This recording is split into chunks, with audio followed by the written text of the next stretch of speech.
Stand-up comedian Jack Simmons has brought his one-man play, Buddy's Gift, to the Conklin Barn in Huntington. The play is a humorous, true-life account of his family's experience with what he says is afterlife communication with his father, Michael Buddy Simmons. The theme of the show is a father who kept on loving his family even after he died. And in the show you see not only is his love present in the first act, and we're at home, a large family at home dealing with a very short passing of a very loved patriarch. And then in the second act, because of some of the things we spoke to him about in the first half, about sending us signs and doing things like that, which he was not real receptive to. He didn't really believe in that stuff. The second act deals with some of our experiences, what we perceive to be as signs, if you will, a very popular phrase these days. Signs and signals and things, that the very things that we ask for, which leads us off to our little paranormal roller coaster ride that ends up actually here in Huntington with a very famous medium. Well, after white rooms, visits, sightings by little children, electric lights blinking, it's a casual occurrence. In casual ease, we start to discuss these weird occurrences. I begin to take notes. I get so obsessed with this, my brother calls one morning, my brother Pat from Florida, and he says, "Hey, I had a dream about Dad last night." I said, "Hold on, let me get my book." Okay? Was it in a white room, and was he wearing underwear? He said, no, it was in my living room. I walked in, and it was Dad sitting on my couch. He looked at me and he went, "Ah, look who's here." I'm not going to evangelize to people, you have to believe this, because it's a very hard story to believe in some places and in some ways. What I want people to take with it is just a great story and the possibility that these things do exist. Well, every single word of the show was true.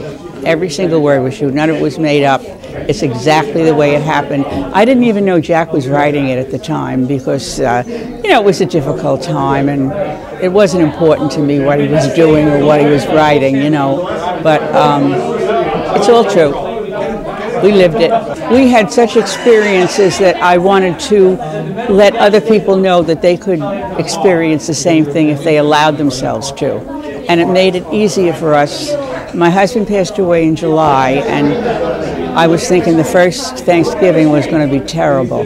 But we went to see John Edward in probably the beginning of November of the same year, and it made Thanksgiving better for us because we knew that he was with us, still with us. Anybody that comes to the show probably already has an interest in the paranormal, but if you don't, I think that's a great reason to come, because I'm not going to harp on you. We're also having every week, we're going to have paranormal speakers and mediums and psychics. I've tapped into some very interesting people who have just great stories to tell, and people from very orthodox, straight points of life who come back and say, after what happened to me, I had to go and looking up this other side because it just didn't make sense with my pragmatic, practical experience.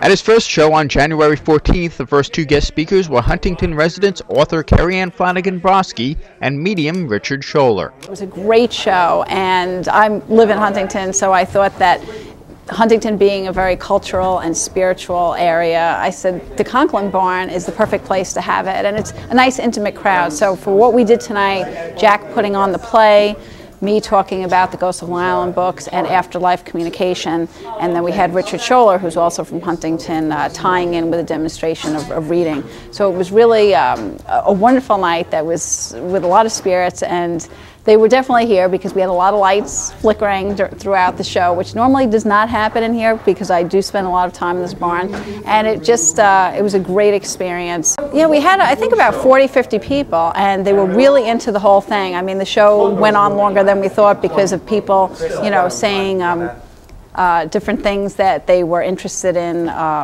pertaining to this. They were asking questions. They were putting their own personal stories into it. So it was really effective. The crowd was really very much into it. It's wonderful, first of all, because it's my hometown. So to be in Huntington and to be amongst a group of people that some of them knew me, some of them don't, to experience them asking great questions, to experience them being a part of it and really enthusiastic about it, really helped the energy for the part of the demonstration, because what people don't know or may not realize is that the group energy, whenever a medium works, dictates a lot of how the evening's going to happen. And I was very moved by the play. It was beautiful to witness his evolution of, let's call it uncertainty and disbelief, into belief. And what's so exquisite is that he got answers from his father, from the spirit side of life, that were just irrefutable for him and his whole family. So I'm proud to be a part of this experience tonight, and it's really wonderful seeing him evolve this one-man play into something even more. I think tonight was great. It always affirms for me that the work we do is just very important, and it's helpful and healing and love to people that want to have a reading. And Buddy's Gift was just an excellent show. I hadn't seen it before, so I had no expectations one way or the other, and I was very pleased to see how Jack was able to put together the whole story about his dad and his family with humor, which I think we need in this field, because sometimes we get too serious about life, and life should be about love and happiness and fun and enjoyment, and just about the whole picture. It's a kind of an interesting evening for the paranormal. People are going to find out, and people are going to walk out and go, I don't know if I believe in it, but that's a pretty good story. That's a really good story, and I don't know how you can, how you can deny some of the things. Buddy's Gift will have 4 more performances at the Conklin Barn through February 18th. For more information, you can check out the website, buddysgift.com. In Huntington, Chris Collora reporting.